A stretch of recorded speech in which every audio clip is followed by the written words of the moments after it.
Prečo ste sa rozhodli podnikať?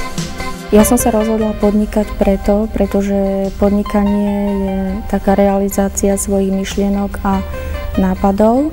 Pracovala som 8 rokov vo veľkom obchode, kde som mala nad sebou šéfa a keď som sa chcela viac rozvíjať, tak vlastne musela som si pýtať súhlas a toto podnikanie mi dáva takú slobodu a rozvíjanie sa.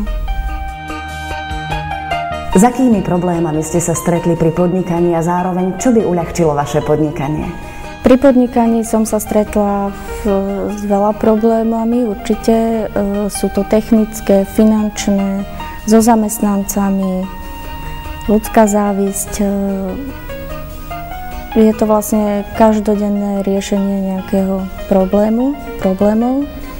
Čo by mi uľahčilo v podnikaní? V podnikaní by mi určite uľahčilo, aby moji klienti mi zadávali pravidelné objednávky.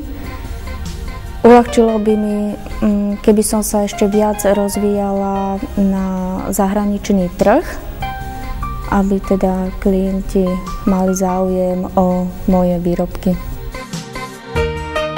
Aké sú vaše podnikateľské ambície, vízie? Podnikateľské plány a ciele sú vždy veľké a teda vždy ich mám, snívam o nich. Ja ciele delím na dve časti. Prvé plány sú vlastne také reálne, ktoré musím splniť a druhé sú také vysnívané. Reálne ciele sú tie, ktoré potrebujem urobiť nové odsávanie, podlahy pod stroj, potrebujem novú trafostanicu. To sú vlastne také ciele, ktoré potrebujem, aby výroba bežala ďalej.